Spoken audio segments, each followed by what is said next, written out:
Hola, este no es un video de lavado de manos. De hecho, el objetivo es que establezcamos cuál es la relación entre la variable aleatoria de Poisson y la exponencial. Y se preguntarán por qué estamos en el baño. Bueno, vamos a utilizar este proceso de goteo para establecer la relación. Comencemos.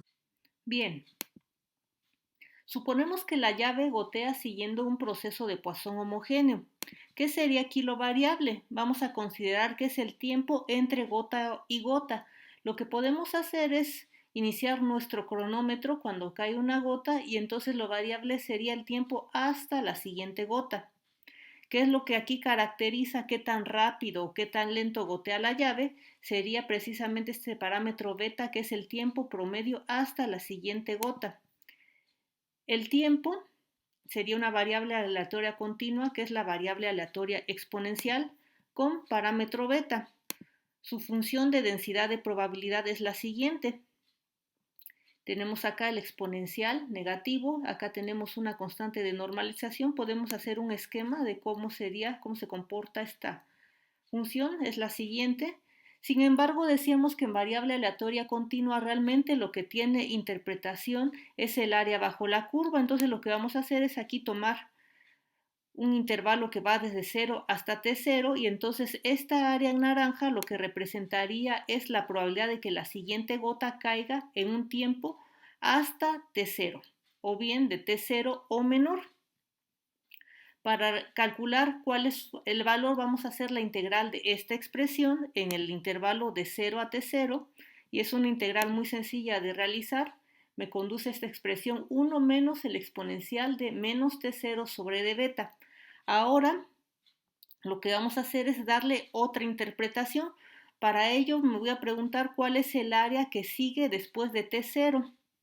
Entonces, como sabemos que se tiene que cumplir el primer axioma de la probabilidad de que la suma de estas probabilidades me dé 1, entonces aquí simplemente lo que tendría yo como área complementaria sería el exponencial de menos T0 sobre d beta.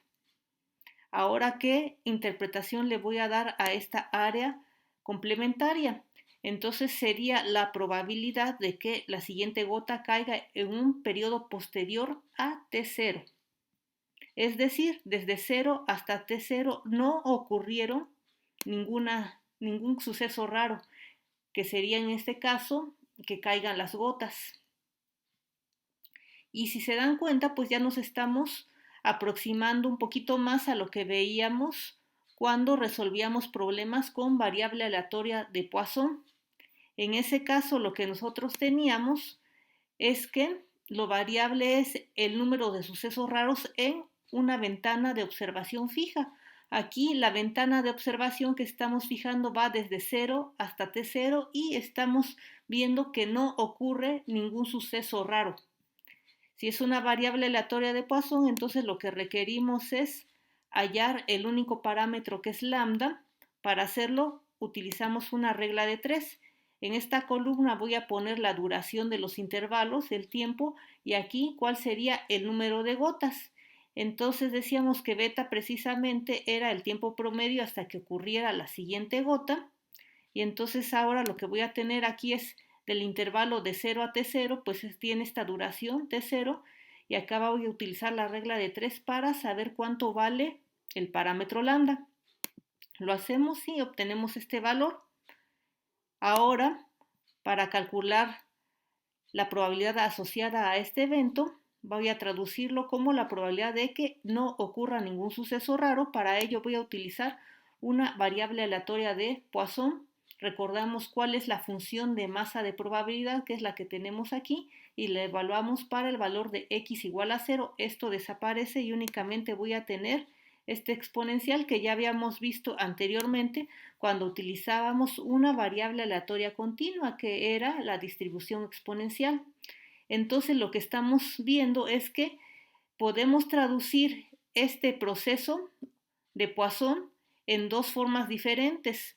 Si contamos como variable el número de sucesos raros, utilizamos una variable aleatoria de Poisson, pero también lo podemos convertir a una pregunta que involucre una variable aleatoria continua. Entonces, para finalizar y enfatizar esto, vamos a dejar un ejercicio complementario para casa para realizarlo de manera numérica. Tenemos que el arribo de llamadas a un número de quejas es un proceso de Poisson homogéneo con un tiempo promedio entre quejas de 45 segundos. Una primera pregunta sería: calcule la probabilidad de que la siguiente queja ocurra después de 60 segundos. Pero si la siguiente queja ocurrió después de 60 segundos, entonces de 0 a 60 no ocurrieron ninguno de estos eventos o sucesos raros, entonces sería redactado en esta segunda forma. Sin embargo, si nosotros lo resolvemos tal cual viene este primer enunciado, necesitaríamos utilizar una variable aleatoria continua que sería la exponencial. Si lo queremos redactar de esta forma, sería la variable aleatoria de Poisson, que es una variable aleatoria discreta. Gracias por tu atención.